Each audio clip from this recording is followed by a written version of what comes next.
सूत जी महाराज कहते हैं, बोले आप कितना भी नाम जप करो, कितना भी तीर्थ यात्राएं करो, कितना भी नदियों में स्नान करो, कितने भी यज्ञ अनुष्ठान कर लो, कितने भी व्रत कर लो, पर आपके द्वारा किए गई सारी क्रियाएं ठाकुर जी स्वीकार करते हैं। इसका प्रमाण क्या है? बोले इसका केवल एक प्रमाण है, क्या? कथा में रुचि होना। अगर आपकी कथा में रुचि नहीं है और आप दुनिया भर के यत्न करते हो, तो कहते हैं, स्पष्ट लिखा है, श्रम एव ही केवलम। आप केवल मेहनत कर रहे हो, ठाकुर जी उसको स्वीकार नहीं कर रहे। हनुमान जी महाराज हनुमान चालीसा में क्या कहते हैं गोस्वामी तुलसीदास जी? हनुमान जी को भले ही लोग लड्डू का भोग लगाते हैं, हनुमान जी को लोग चोला चढ़ाते हैं, लेकिन गोस्वामी जी ने ये वर्णन कहीं नहीं किया कि उनको चोला बहुत प्रिय है, ये वर्णन नहीं किया कि उनको लड्डू बहुत प्रिय है, ये वर्णन कहीं नहीं किया ऐसी माला उनको प्रिय है, ये वर्णन नहीं किया कि उनको गदा प्रिय है। क्या वर्णन करते हैं? बोले प्रभु चरित्र सुनवे को रसिया। वर्णन में हनुमान चालीसा में यही कहा कि उनको प्रभु चरित्र बहुत प्रिय है। और कितना प्रिय है तो श्री हनुमान जी के विषय में कहते हैं, यत्र यत्र रघुनाथ कीर्तनम तत्र तत्र कृतमस्तकांजलिम वाष्पवारी परिपूर्ण लोचनम मारुतिम नमत राक्षसांतकम। हनुमान जी, राम जी जब अपनी लीला पूरी करके जाने लगे गोलोक धाम, तो अयोध्या में असंख्य विमान आए सबको ले जाने के लिए।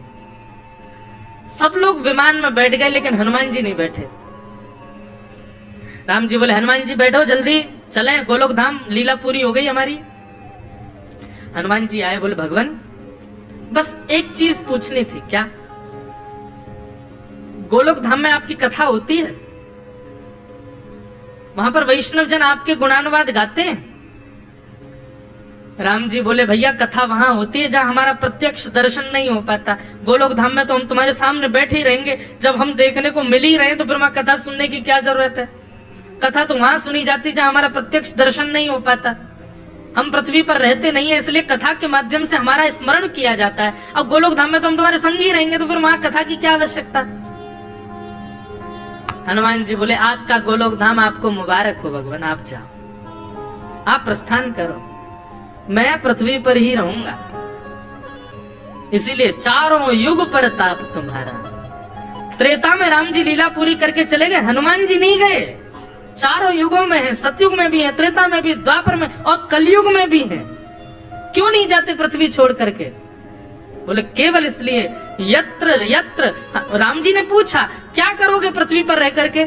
हम तो सब चले जाएंगे, तुम अकेले यहाँ क्या करोगे? मन भी नहीं लगेगा। तब हनुमान जी कहते हैं, बस एक कृपा कर दो, यत्र यत्र रघुनाथ कीर्तनम तत्र तत्र कृतमस्तकांजलिम वाष्पवारी परिपूर्ण लोचनम मारुतिम नमत राक्षसांतकम। जहां कहीं भी आपकी कथा हो भगवान, बस वहां जाऊंगा, थोड़ी देर आपकी कथा सुनूंगा, जीवन सफल बनाऊंगा। आप निश्चित मानिएगा बंधु, तांदूर में कथा चल रही है, इतने सारे वैष्णव आ रहे हैं, हमको और आपको नहीं पता चलेगा। छद्म भेष बना करके हनुमान जी आएंगे और एक दिन कथा सुन के चले भी जाएंगे, हमको नहीं पता चल पाएगा। हनुमान जी आते हैं, ये निश्चित है। पूर्व वर्ष की कथा 2023 की पहली कथा हमारी हुई थी मिदनापुर बंगाल में, 1 से 7 जनवरी, यही डेट थी। बहुत विशाल पंडाल था, बहुत भीड़ आती थी वहां कथा सुनने। तो एक राइस मिल थी, उसमें कथा हो रही थी। तो वहां यही प्रसंग मैं कह रहा था कि हनुमान जी महाराज कथा सुनने आते हैं, तो जो कथा के आयोजक परिवार के बच्चे थे वो सुन रहे थे। तो एक दिन एक बालक उठ करके जल पीने के लिए, पीछे ही घर था तो वहां गया, तो निकल करके गया तो उसने क्या देखा, पंडाल के ठीक बाहर एक बाबा जी, उनकी कमर ऐसे झुकी हुई है और वो नीचे बैठे हैं और पीली शॉल उन्होंने ओढ़ रखी है और व्यासपीठ की तरफ कमर करके बैठे हैं, पल्लंग की तरफ मुख है और नीचे झुका करके और बैठ के कथा सुन रहे हैं। और वो अभी अभी ये प्रसंग सुन के गया था कि हनुमान जी रूप बदल करके आते हैं, तो उसके मन में यही भाव आया कि कहीं हनुमान जी तो नहीं है। और वो ये सोच करके कि मैं महाराज जी को संकेत कर दूं मंच पे, तो पहले वो घर गया और घर जाकर के जल्दी जल आदि पी करके वो उसने एक पर्ची पर लिखा कि महाराज जी हनुमान जी बैठे हैं। और वो जैसे ही लौट करके आया तो बाबा जी वहां से अंतर ध्यान हो गए, थे ही नहीं। और जब कथा पूरी हुई, उस बालक के नेत्र लाल पड़े थे, रो रहा था। मैं कथा से उतर के गया तो बोला महाराज जी हाथ पांव कांपे उसके। बोले मुझे पूर्ण विश्वास है कि वो कोई नहीं, वो हनुमान जी थे। उनकी शरीर की स्थिति देख के ऐसा हो ही नहीं सकता कि वो इतनी जल्दी चले जाएं। मैं 2 मिनट भी नहीं लगाया था, भीतर जाके बाहर आया हूं, इतने में तो वो अंतर थे, गायब, एक अंश भी नहीं था उनका वहां पर। और मैंने खूब घूम घूम करके चारों ओर देखा, बाइक से थोड़ी दूर तक भी गया, मुझे वो नहीं दिखे। मुझे विश्वास है कि वो हनुमान जी थे, क्योंकि जब से वो दिखे तब से मेरे मुख से राम राम राम अपने आप प्रकट हुआ है। ये बिल्कुल सत्य घटना है। हनुमान जी आते हैं कथा में, इसीलिए पृथ्वी पर रह रहे हैं वो, ताकि कहीं भी कथा हो रही हो, कहीं भी भगवत चर्चा चल रही हो, एक क्षण के लिए सही में जाऊं। गोस्वामी तुलसीदास जी महाराज काशी में रोज कथा करते थे, पर उनका नियम था कि रोज सुबह शौच के लिए वन में जाते थे, 1 लोटा जल लेके जाते, जितना प्रयोग में आ जाता उसके अलावा जो जल बचता एक पीपल के पेड़ के नीचे बचे हुए जल को छोड़ देते। 12 वर्ष तक गोस्वामी तुलसीदास जी ने इस नियम का पालन किया। तो उस पीपल के वृक्ष के ऊपर एक ब्रह्म राक्षस, एक प्रेत था। 12 वर्ष तक जल डाला तो वो प्रेत प्रकट हो गया, और प्रकट होकर के गोस्वामी जी से कहा वरदान मांगो गोस्वामी जी, मैं आपको क्या दूं। गोस्वामी जी बोले तुम कौन हो भैया? बोले मैं प्रेत हूँ, भूत हूँ। वाह भैया, बड़े बढ़िया प्रेत के दर्शन हुए। बोले मांगिए आपको क्या चाहिए, आप जो कहेंगे। आपने मेरी प्यास बुझाई है, 12 वर्ष तक मुझे पानी पिलाया है। गोस्वामी जी बोले हमारी तो केवल एक ही अभिलाषा है कि श्री राघव के दर्शन हमको करा दो। हमको राम जी कैसे मिलेंगे, राम जी का दर्शन कैसे होगा, केवल ये युक्ति बता दो। प्रेत बोले राम जी के दर्शन की पता हमको होती तो हम प्रेत थोड़े ही होते, आपको कैसे बताएं, लेकिन हम एक उपाय बता सकते हैं। बोले क्या? बोले राम जी के एक चेला हैं, उनसे हम सारे प्रेत डरते हैं। और वो कौन है? बोले हनुमान जी। बोले उनसे भय के कारण हम प्रेतों को पता करके रखना पड़ता है कि हनुमान जी इस वक्त कहाँ हैं, ताकि वहां से हम लोग योजनों दूर रहें। गोस्वामी जी बोले तुमको पता है हनुमान जी कहाँ? बोले हाँ पता रखना पड़ता है महाराज, क्योंकि उनके आसपास हम भटक नहीं सकते, तो हम लोगों को गुप्तचर लगाने पड़ते हैं। भाई देखते रहो हनुमान जी इस वक्त कहाँ चल रहे हैं। गोस्वामी जी बोले आजकल हनुमान जी कहाँ है बताइए ना। प्रेत बोला, बोले नित्य आप गंगा जी के तट पर 80 घाट पर कथा करते हैं। बोले हाँ। बोले वहां बहुत सारे श्रोता आते हैं। बोले जी। आपने एक रुग्ण श्रोता को देखा? वो बड़ा, उसके हाथ पांव अजीब से हैं, कंबल लपेट करके आता है, कभी कभी मक्खियां भी भिनभिनाती रहती हैं, और वो श्रोताओं से अलग हट करके बैठता है, कोई उसके पास नहीं जाता, उसमें से थोड़ी दुर्गंध सी आती रहती है, लोग बाग उससे छुपते भी नहीं है। बोले हाँ हाँ हाँ एक आता तो है, मैंने देखा। बोले वो हनुमान जी ही हैं, आपकी कथा में रोज आते। प्रेत ने बता दिया। गोस्वामी जी आज कथा करने के लिए जैसे ही बैठे, इतने में ही आगमन हुआ। गोस्वामी जी की नजर उसी पे ही थी। बोले जय हनुमान जी। कथा पूरी करने के बाद सब श्रोता जैसे जाने लगे, वो भी अपनी लठिया उठा करके धीरे धीरे जाने लगे। गोस्वामी जी पीछे से गए और जाकर के दोनों चरण ऐसे पकड़ लिए। अब वो कहे अरे बाबा, अरे व्यास जी आप क्या कर रहे हो, मैं तो आपकी कथा सुनता हूँ, आप मुझे छुइए मत, मैं आपके छूने के योग्य नहीं, कितने दिनों से नहाया नहीं हूँ, मुझ में से दुर्गंध आ रही है। अरे व्यास जी आप ऐसा पाप मत चढ़ाइए। गोस्वामी जी के नेत्रों में आंसू आ गए, लाल पड़ गए। बोले महावीर हनुमान अब कब तक हमको परेशान करेंगे, आपने हमारी कथा सुनी है ना, लाओ दक्षिणा दो, हमको राम जी का दर्शन करा। ऐसा कहते ही उस रुग्ण व्यक्ति में से अनंत बलवंत श्री हनुमान जी महाराज प्रकट हो गए। गोस्वामी जी को हृदय से लगा लिया, और गोस्वामी जी को हृदय से लगा के नेत्र सजल हो गए हनुमान जी के। हनुमान जी बोले हे गोस्वामी जी, आपने दक्षिणा मांगी है ना, देते हम दक्षिणा। चित्रकूट चले जाइए, वहां गंगा तट पर बैठ करके प्रतीक्षा कीजिएगा, राम जी आपसे मिलने आएंगे।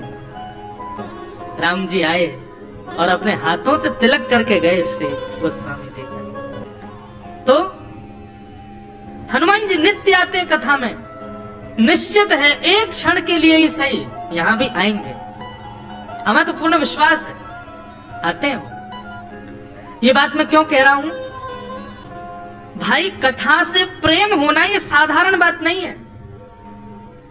ये ठाकुर जी ने आपको स्वीकार किया है, इसका प्रमाण है कि आपको कथा से प्रेम हो रहा है, कथा में रुचि हो रही है, कथा सुनने में मन लग रहा है। ये ठाकुर जी के स्वीकार्यकरण का प्रमाण है। इसीलिए श्रीमद् भागवत में कहते हैं आप कथा में जाकर के देखिए, यदि आपका मन कथा में लग रहा है तो आपका नित्य तिरुपति जाना, नित्य नाम जप करना, गोवर्धन पूजा करना, अपने अपने गुरु मंत्रों का स्मरण करना, ये सब ठाकुर जी स्वीकार कर रहे हैं, इसीलिए कथा में मन लग रहा है। नहीं तो कथा में आकर के भी अन्य किसी भाव की इच्छा हो रही है, अन्य किसी का स्मरण हो रहा है, तो आपके द्वारा किए गए सारे साधनों को ठाकुर जी स्वीकार नहीं कर रहे। भक्तमाल जी में कथा आती है, एक पीपा जी महाराज थे, राजा पीपा। श्री रामानंदाचार्य जी के दर्शन करने के लिए गए तो द्वारपालों को जाकर के, सेवकों को जाकर के बताया, बोले महाराज जी से जाके कह दीजिए राजा पीपा आया है दर्शन करने के लिए, महाराज पीपा आए हैं। सेवकों ने भीतर जाकर के कहा, बोले महाराज द्वार पर महाराज पीपा आए हैं आपके दर्शन करने के लिए। रामानंदाचार्य जी बोले मना कर दो, नहीं मिलेंगे हम।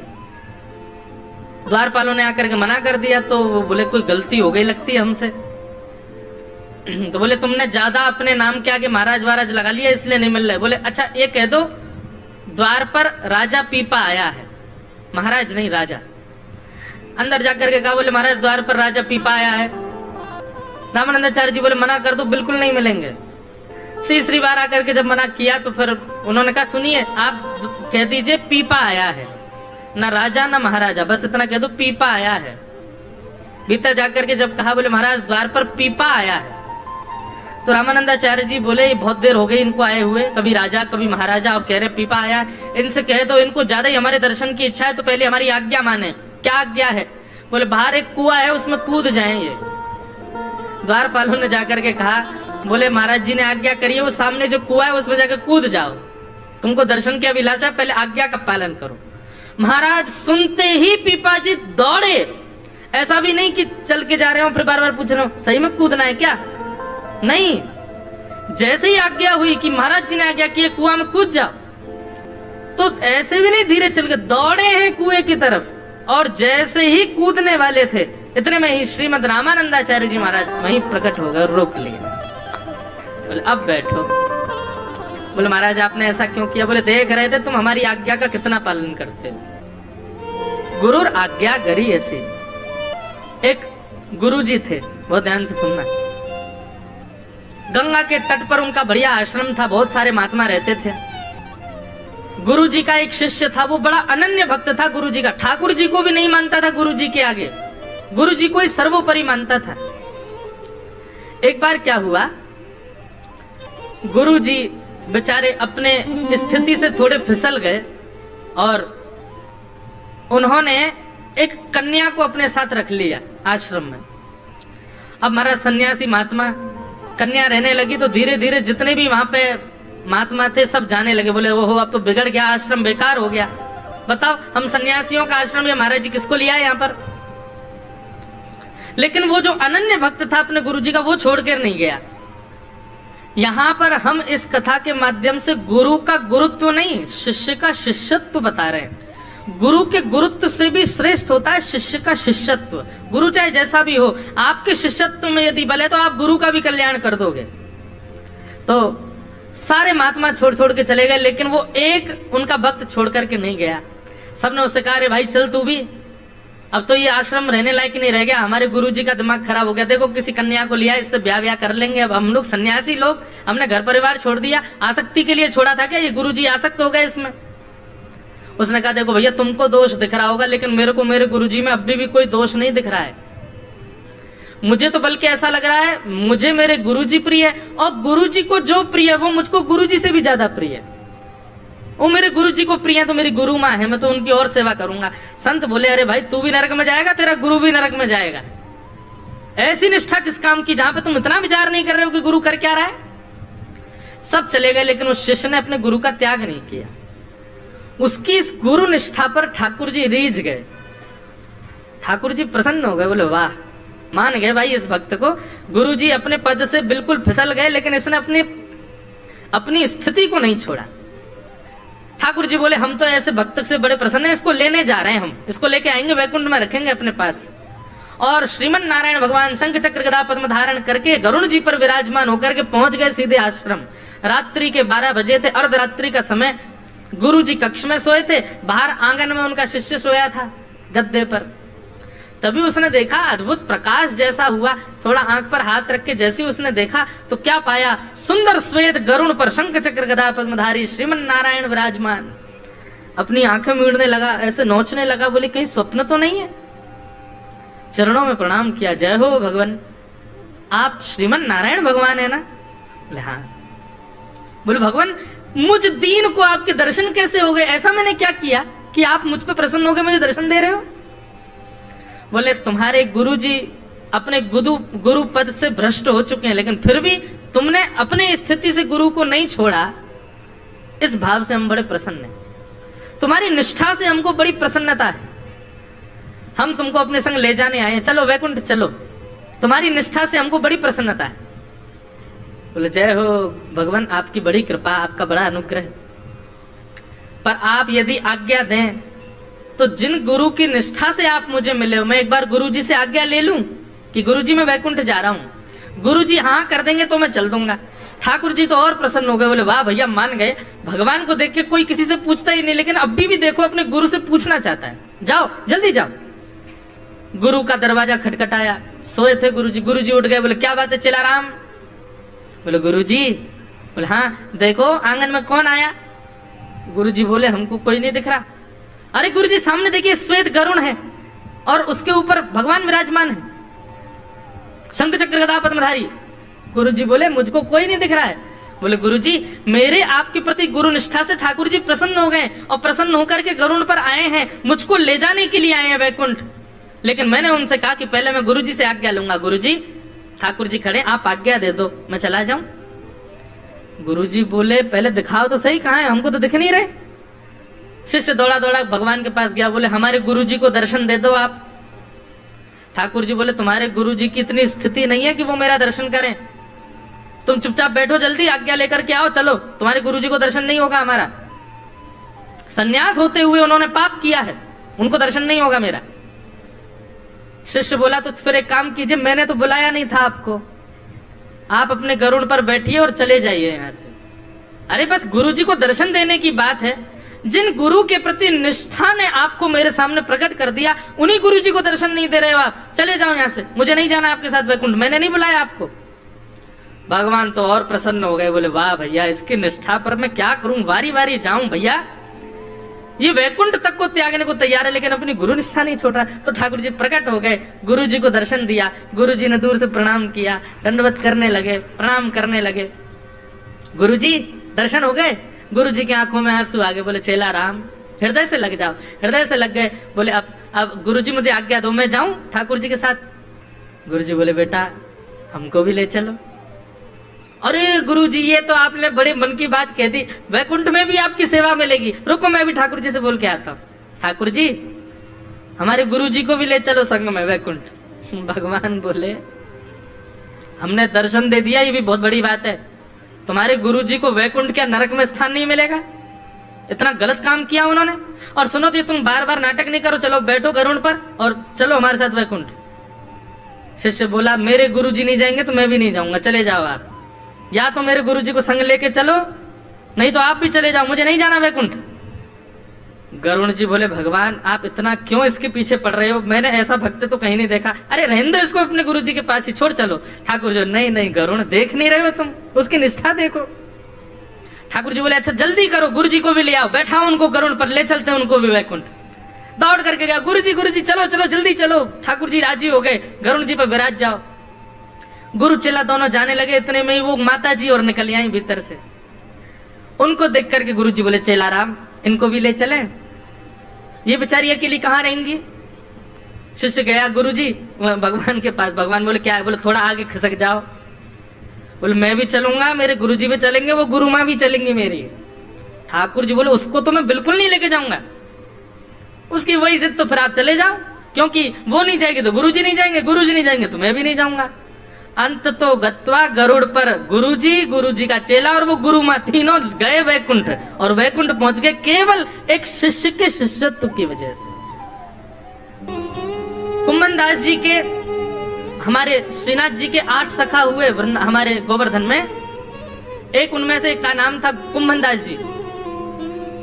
कुम्मन दास जी के 8 पुत्र थे, पर उनसे कोई पूछता कि कुम्मन दास जी तुम्हारे कितने बच्चे हैं, तो कहते 1.5 बच्चे हैं मेरे। कितने? 1.5।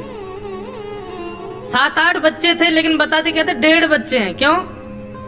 बोले एक बालक तो परिपूर्ण ठाकुर जी को समर्पित है, इसलिए वो पूरा मेरा बेटा है, और एक बालक है वो भक्ति नहीं करता लेकिन गौ सेवा करता है, इसलिए आधा मेरा बेटा है।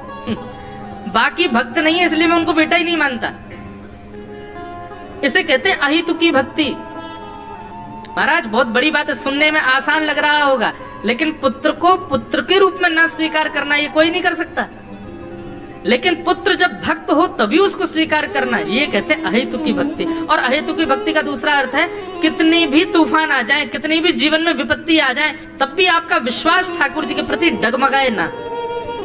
कुम्मन दास जी के चरित्र में आता है कि एक बार उनका जो आधा बेटा था, जिसको वो अपना आधा बेटा मानते थे, वो मर गया, उसकी मृत्यु हो गई। किसी ने जाके कुम्मन दास जी को बताया, बोले महाराज आपका गौशाला में गौ सेवा करने वाला पुत्र पधार गया। ये बात सुनते ही कुम्मन दास जी मूर्छित हो गए, गिर पड़े जमीन में। लोगों ने उठाया तो गली मोहल्ले में चर्चा होने लगी, बताओ अपने आप को भक्त कहते हैं, अरे इतनी पीड़ा इतनी व्याकुलता तो सांसारिक व्यक्ति को नहीं होती कि पुत्र मरने की बात सुन के बेहोश हो जाए, और ये अपने आप को भक्त कहते हैं। पुत्र की वेदना इतनी भी सहन नहीं हो कि मूर्छित ही हो गए। किसी ने जाके गोसाई विठलनाथ जी से कहा कुम्मन दास जी के पुत्र पधार गए, लेकिन भगवान कुम्मन दास जी को जैसे ये खबर पता चली वो मूर्छित हो गए। गोसाई विठलनाथ जी बोले कुम्मन दास पुत्र की मरने की बात सुन के मूर्छित नहीं हो सकता, कारण कोई और है। और गोसाई विठलनाथ जी आए, मूर्छित पड़े थे कुम्मन दास जी, सोई उनके कान के पास जाकर के बोले हमको पता है तुम इसलिए मूर्छित हुए हो कि पुत्र मरने पर अब सूतक लग गए, 13 दिन तक भगवान का दर्शन नहीं कर पाओगे मंदिर में, लेकिन चिंता नहीं करो, हमें खिड़की से तुमको दिखा दिया करेंगे ठाकुर जी। सुनते ही कुम्मन दास जी ठीक हो गए, उठ के खड़े हो गए, प्रणाम करने लगे, जय हो भगवान। इसे कहते हैं अहेतुकी भक्ति।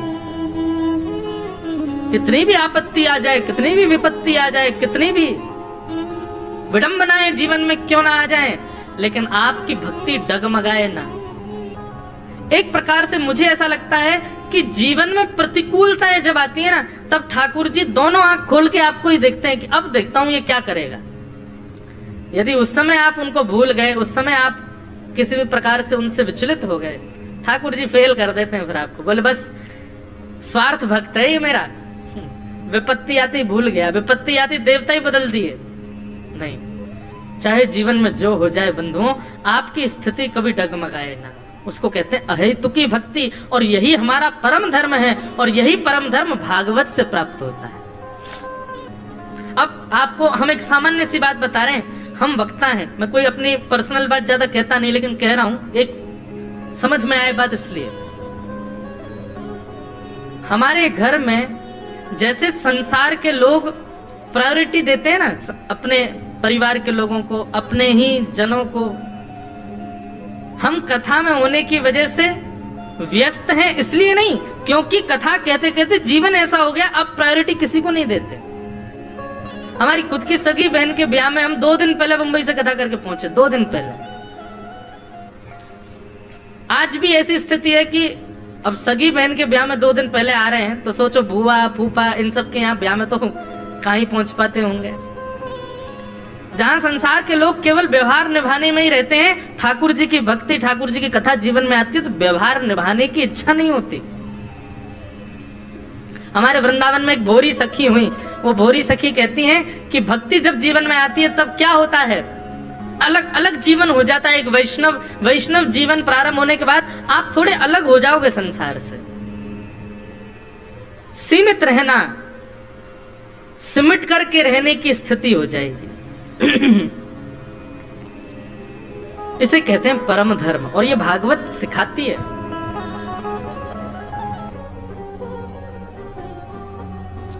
हमारे इधर देखो, यहां देखो, यहां देखो,